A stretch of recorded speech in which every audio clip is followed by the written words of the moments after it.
All right, it's upgrade time for the Vexus. Last year when I bought this, I was on a little bit of a budget, so I didn't do everything I wanted to do. Since I got it, I've added the Garmins. We can take a look at those in another video. But today is really exciting because the one thing I've wanted to add forever is a pair of shallow water anchors. And I decided to go with the Minn Kota Raptors. We're going to put dual Raptors on the back of the boat.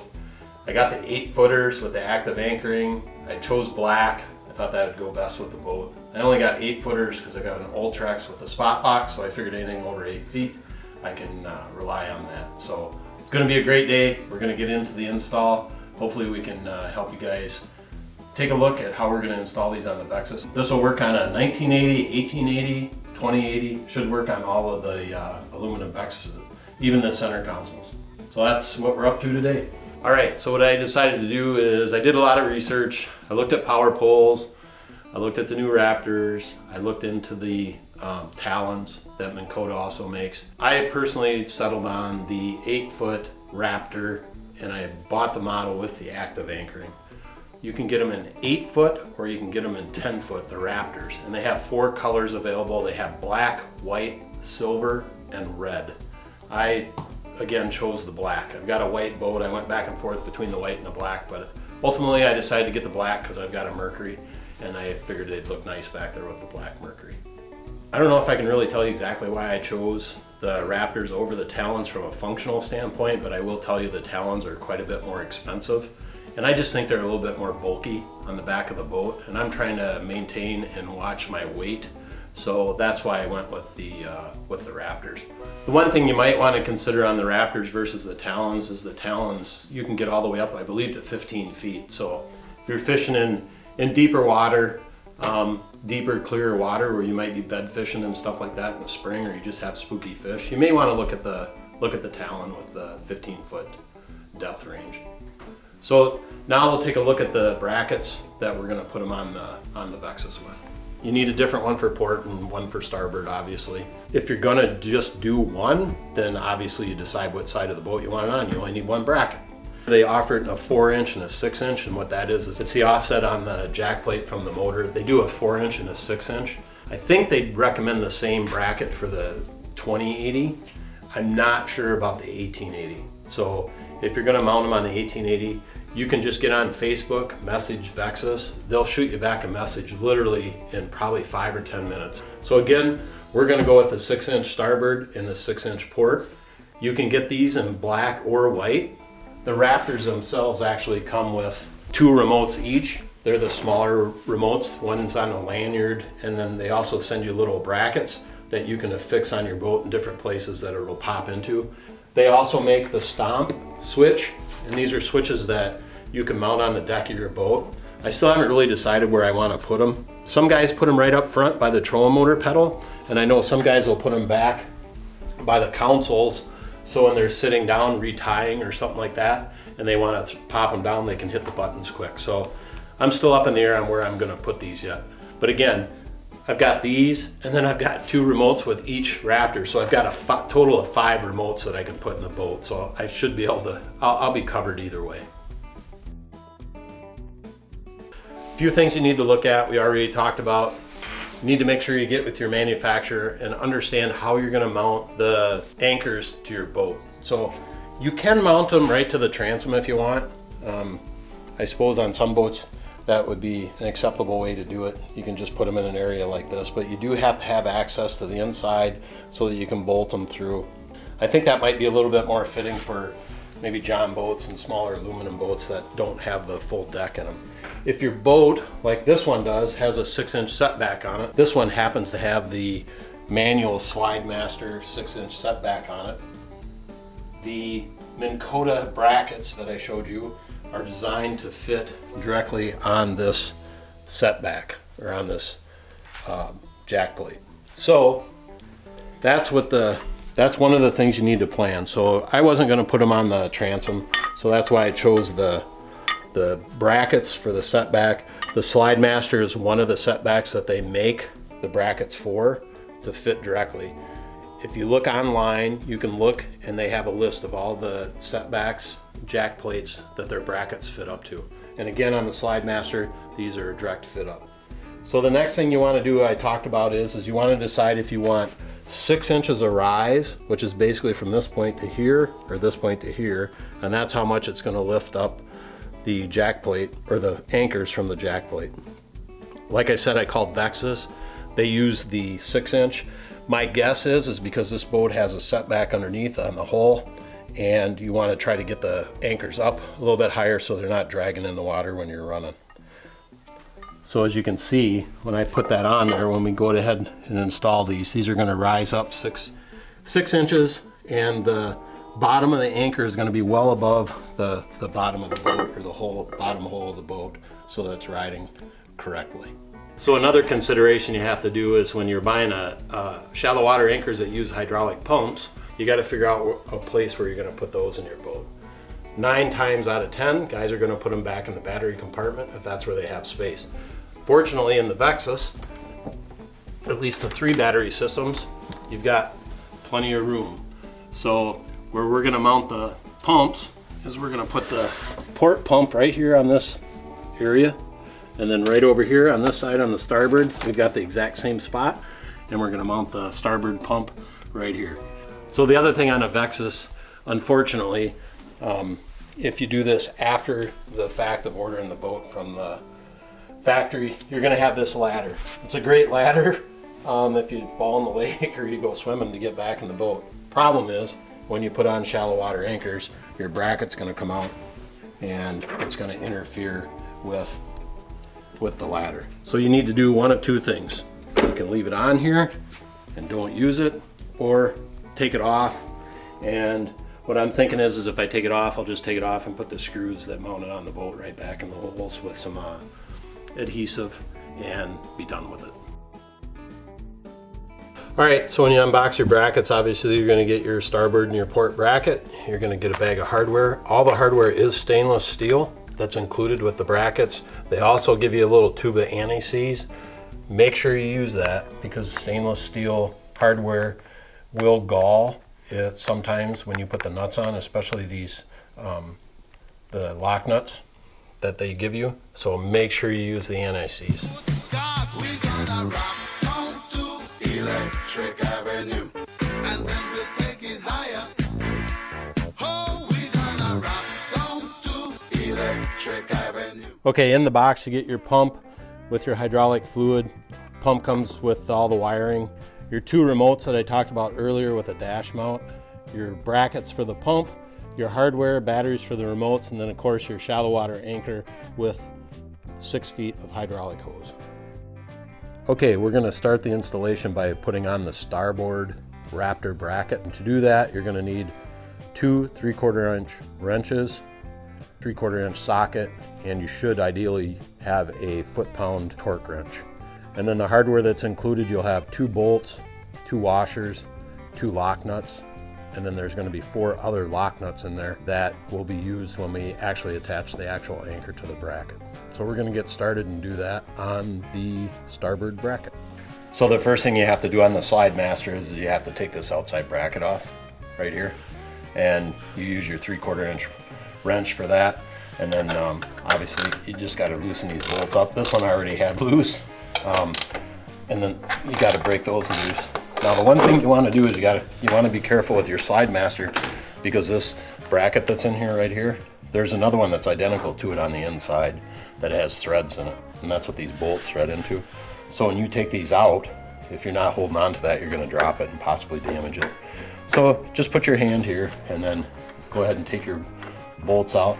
You also want to support your motor, and then probably don't want to have 2 guys doing both sides at one time, because then you'll have, at least on the slide master, you'll have the center screw to hold the motor, and then you'll have the other side to help support it as well. So again, I've got the one bolt out. Now I'm going to take out the other one. I'll slide this down.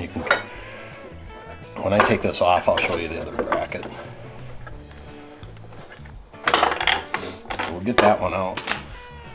This plate we're not going to use because your bracket's going to replace that. But this inside one, this is the one I was talking about. So you want to be careful with this so you don't let it fall out, because you could damage it and we need to reuse it.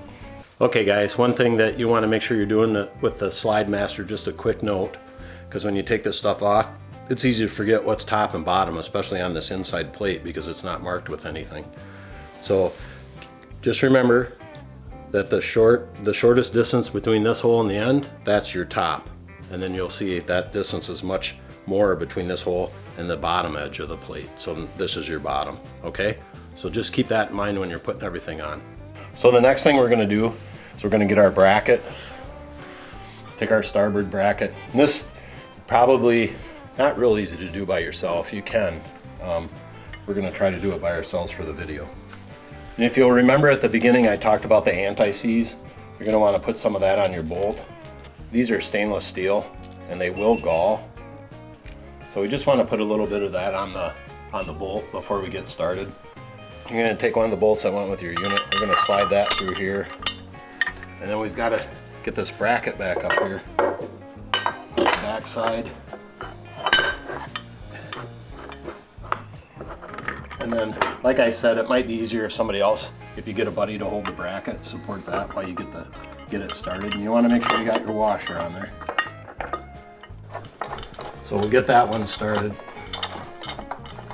We'll make sure we got a good start on it. And then we'll take our other bolt. We'll put some anti-seize on that.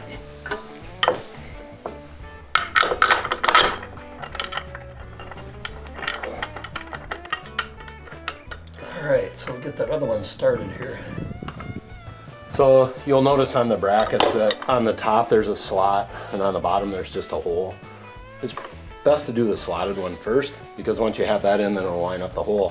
What I'm seeing on the Slide Master is that it uses the fixed hole and then it's going to use the very top slot. And the only reason this slot is in there is to accommodate the different jack plates that this bracket will fit right out of the box. Because what we're going to want to do is adjust them.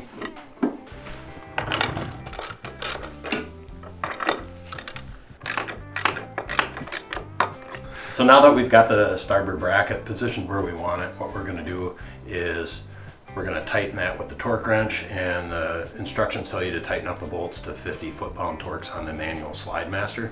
One thing to note, when you get the hardware pack, you're going to get 2 bolts and you're going to get 2 nuts that go with those bolts.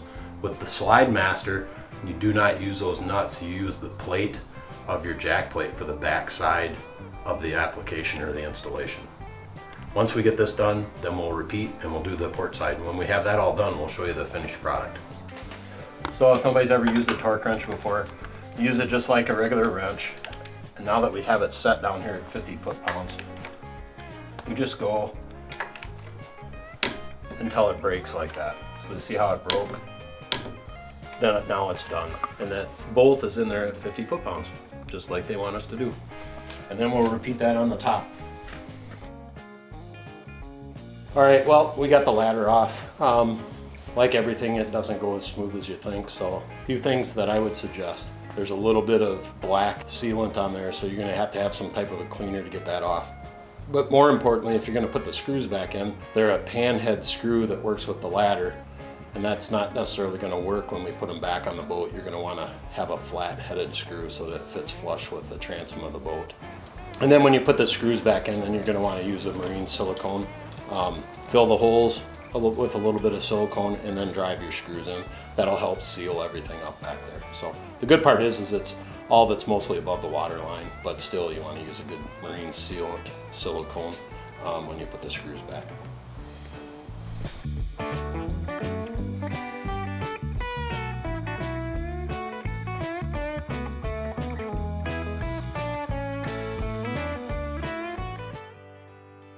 Okay, now that we got the brackets on, we checked for level, we torqued everything down to 50 foot-pounds, and now what we're gonna do is attach the actual anchor to the brackets.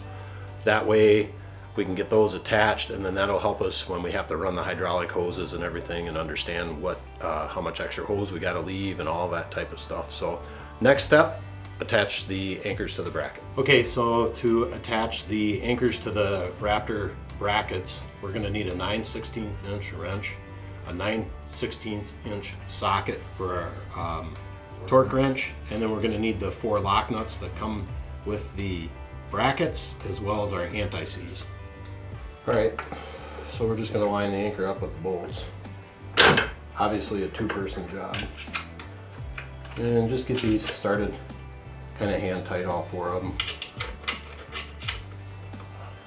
So once you get your anchor up on here, then again, don't forget to use your anti-seize on all this. And don't be bashful with it. You can put plenty on there. You can put it on ahead of time, but then you know you're gonna risk rubbing a bunch of it off when you hold the anchor up there and stuff. So you want to get all your nuts on hand tight.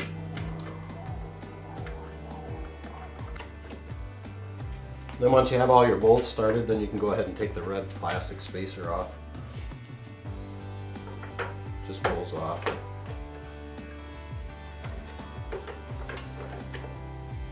And then you can go ahead and tighten down all your nuts. And you just want to be careful so you don't bang up your powder coating.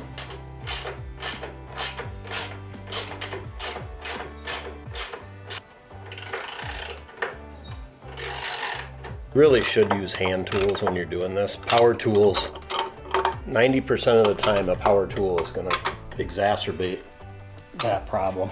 So this is one thing you got to be careful too when you put these up, because they don't have any hydraulic fluid on them. They're just going to want to fall open. So when you're doing this and you get to this point, just gently sit it down on the ground, okay? Otherwise it's going to fall because it doesn't have any hydraulic fluid in it yet. So on the brackets, the brackets themselves where the bolts go through, it's slotted. So what you can do is you can rotate. These are already at a nice angle to come out because you want your poles to come out a little bit wider than the boat, and that really helps with the back and forth. But you can rotate these so they're, you know, where you want to put them.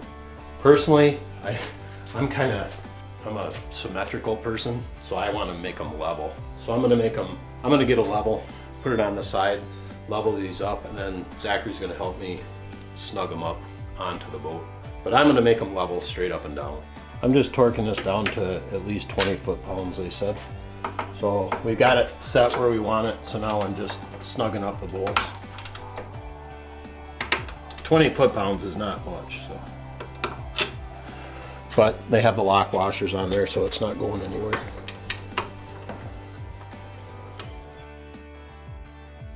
For this job, what you're going to need is a 9/16 inch wrench. We're going to use that to attach the pump to the bracket.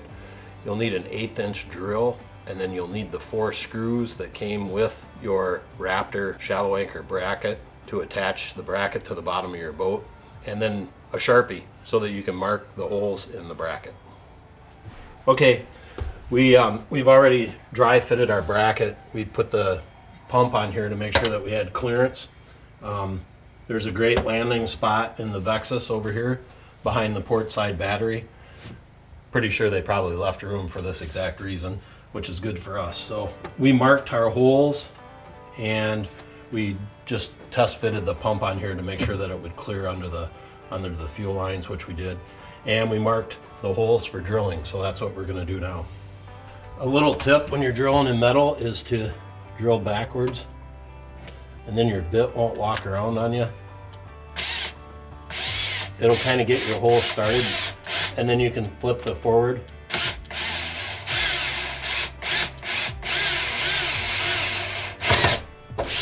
All right, so what you can do, even though we marked them, is I think what I'm gonna do is I'm gonna go ahead and just double check and make sure my holes are good, and then we'll go ahead and drill the other holes.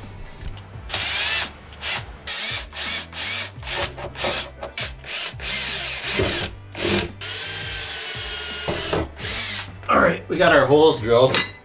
Now what I'm going to do, instead of trying to hold that bracket in there and get these screws started, because I'm anticipating it to be a little difficult, I'm going to go ahead and at least get one started.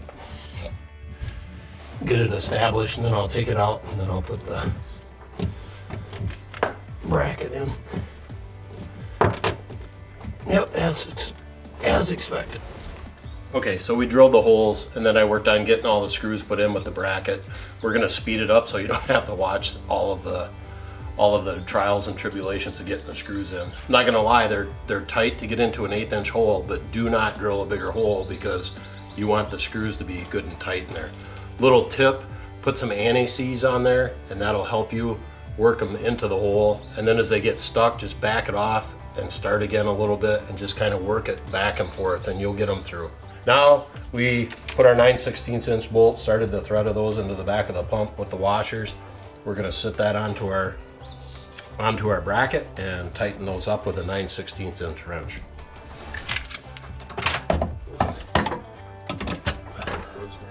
There we go. And we'll get one of those hand tight, and then we'll grab our wrench and tighten them up.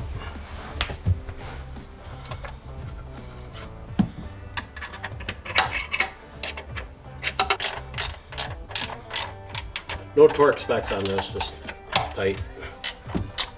There you go. One pump installed. Now we'll repeat that on the starboard side and we'll be good to go. After we got the port pump mounted, we came over and went through the same exercise on the starboard side. Dry fit everything, make sure it fit. Pre-drilled our 1/8 inch holes, use a little bit of anti-seize, got our bracket mounted. Now we're gonna drop the pump in. One thing you're going to want to do on a Vexus is this one's going to sit back just a little bit further, but it's because the power cord is out on the front instead of the back because it's sitting on the other side of the boat. We got to clear this battery. And I left a little extra room there too, planning ahead, because these are 31 size batteries. Vexus puts a 27 over here, so I tried to leave a little bit of room here. In case I want to get a bigger battery. I know I didn't leave a lot, but hopefully enough. If you take a look on the other side, that's a 31, just to give you an idea. It's not that much bigger. So, and I wanted to leave some room for my charger here and the relief valves on the side of the pump so I could get to them. So a little bit of a tight fit, but pretty happy with everything where it's sitting in here. The next thing we're going to do is get the power hooked up. I'm going to hook it up after the master switch, so that means I'm going to hook it up here. I'm going to hook it up before the circuit breaker. I don't have a problem doing that because each of the pumps have their own fuses. So we're going to hook up to the negative post of the battery and then right to the positive coming off of the main switch, and that's it. Okay, so we've got the pumps all installed now. We ran the wiring, the electrical wires. What we did on the 1980 here is we ran the grounds directly to the battery, the cranking battery, and the accessory battery. So that's up here. We hooked the grounds to that. And then I wanted the power after the master switch. So we hooked up the power right here. I know it's before the circuit breaker. I'm okay with that because I don't want these to cause any interference with anything up on that front side. That's where all the electronics are coming off. I don't know if it will or it won't, but it's not necessary because they're individually fused. So that's where we're at. And we can flip the power on now and you'll see the pumps fire up. So the next thing is we've got to get the hydraulic hoses for the pumps through the back of the boat here. So I've already gone ahead and marked all that out. We've made sure that we don't have any issues with hitting anything up here.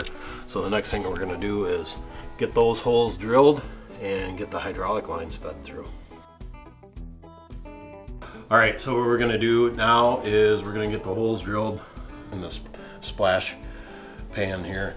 And that's where we're going to run the hydraulic hoses through into the battery compartment. I went ahead and put some tape on here, marked it up, took my time. Like I said earlier in the video, I'm kind of a little anal about symmetry, so I went ahead and measured this out. Where I ended up is, because of the fuel filler on that side, what I ended up is 2 inches down from this lip and then 6.5 inches over to this mark, and then another 2.5, so 9 to here, or 2.5 in between. So that'll be plenty of room with each of the hoses.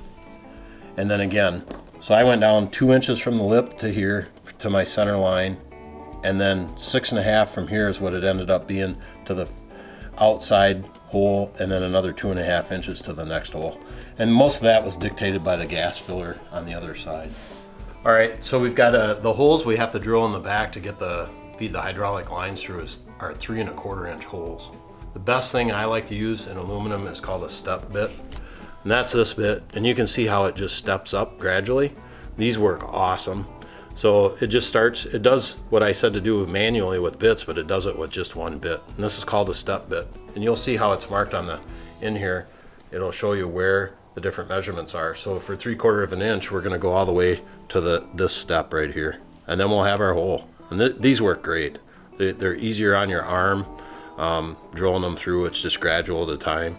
It's awesome. So I'd highly recommend using a step bit. So again, I just went backwards a little bit to get it started so it went step. And you'll see how nice these steps are. So you'll see it takes a little bit for that first one, but watch how nice this one.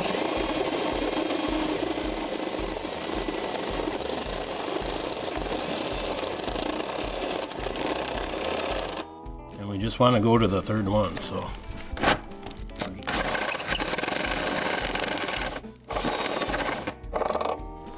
That's it.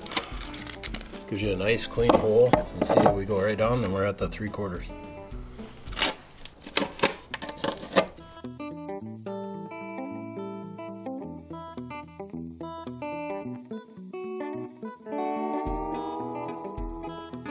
This thing's pretty sharp. You don't want to cut these hoses. So what I'm going to do, since we already slid those up, I'm just going to put a piece of tape over there. Then I'll cut that out, and the tape will kind of protect the sharp edge, so we don't. So I just put a little slit in that tape again, just to help protect us a little bit. So we'll just push that through, get that started, and then I think this is probably a good place to have a 2-man. Just have somebody help pull it, feed it through the compartment, because they give you plenty of hose, and it's gonna go all over the place if you don't have somebody helping you. So. We'll feed these through and then we'll get back to you.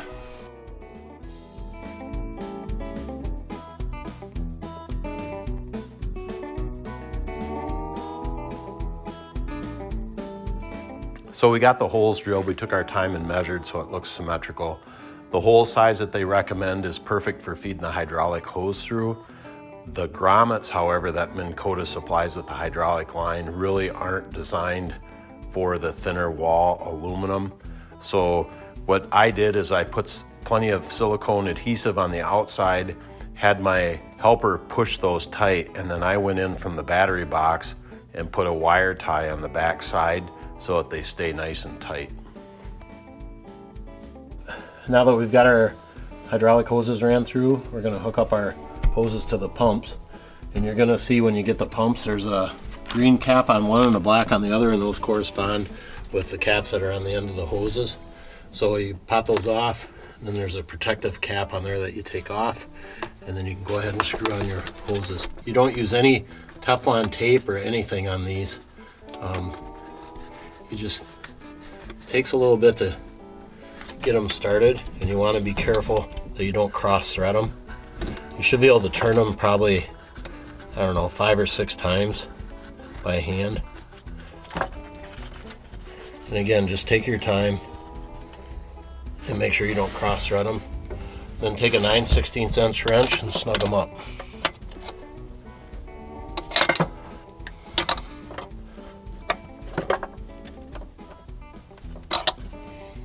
Okay, we'll do the same thing on the other side. It's important that you do green to green and black to black, because your talons have some power and retraction. And again, just, you gotta be patient.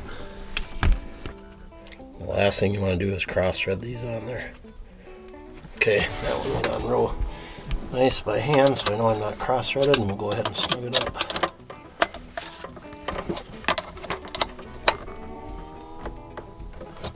All right, and then we'll repeat on the other side, and we'll be set, and we can fill them with hydraulic fluid. You can see on your tanks there's 2 markers here. This is the low line, this is the high line. So we're just going to fill it up to the high line. Okay, so we got that filled up. And they give you the cap. There's a piece of absorbent filter in there because they test them at the factory. This piece, it'll be stuck in the little hydraulic fluid tank of your thing. You just take that out and throw it in the garbage.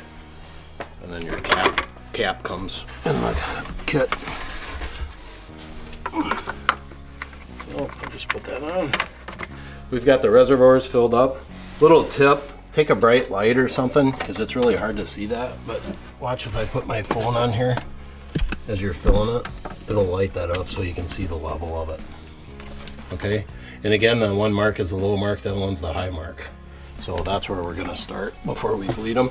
And then we were able to, on the port side, we were able to tuck the hoses behind the fuel line over there. That held it up nice. Here on the starboard one, we zip tied them, and what I'm gonna do is I'll get a self-tapping screw and a little hose clamp like the one down here on this, and for the live well, and we'll just pin these to this, and then those will be out of the way too. And that has everything installed. So now what we need to do is turn on the system and start to bleed the hydraulic system, get the air out of it. All right, we did our initial fill. Now we're going to power up the system with the switch, and we should see everything light up on the pump. And then what we're going to do is we're just going to do a couple of up cycles and a couple of down cycles to start feeding the hydraulic fluid. And they did say it's normal. They're not going to work right away off the bat because you got to get this whole system charged with hydraulic fluid. And all you can really do in your garage is just purge most of the air, and then the final job is out on the lake because you have to fully extend them and retract them to totally get the air out. So let's go ahead and we'll start a cycle on the starboard. We'll see what happens when we hit the up button.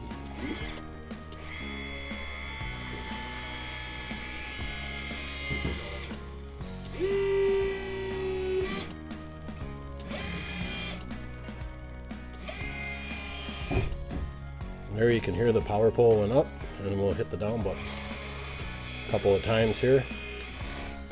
Now it's starting to go down, and then we'll hit up again. And then we're going to check our reservoir, and it's low, so we got to fill that back up now. So we'll take our funnel and our bottle of hydraulic fluid and we'll fill that up, and then we'll get back to you here in a minute because I'm going to do the port side, and then we can just fill them both up all at the same time. All right? Okay, clear?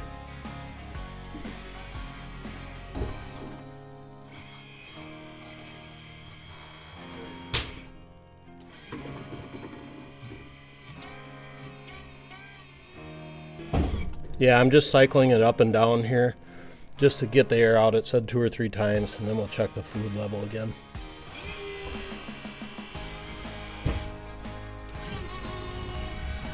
But you can tell a lot of the air is getting out of the system now.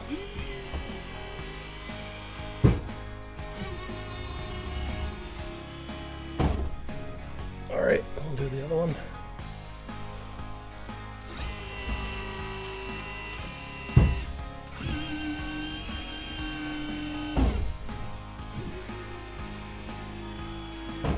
All right, I think they're sounding pretty good for the off the water bleeding. We'll have to do the final bleeding out on the water, but that finishes up the bleeding of the hydraulic lines. Now all that's left is to pair the remotes. We have to pair both of the Raptors to each other so that they work simultaneously. We need to do that, and then we have to pair the remotes to the pumps. All right, great work. Okay, that wraps up the installation. There's really good videos online on how to pair the Raptors when you put 2 on. I really wanted this video to be specific for you guys that have Vexus, so that you can watch if you want to install the stuff yourself. I personally like to install my own stuff because then if I run into any problems with it out on the water or at any time, I really understand how these work now and I know what all the connections are, so if I run into problems, I can really get in and troubleshoot this stuff. So thanks for watching the video. We got a lot of good stuff planned for the channel for later this summer, so we're just getting it started. Plan on doing a lot of really good smallmouth content for you guys up here in central and northern Wisconsin, so look for our videos to come. Thanks for watching.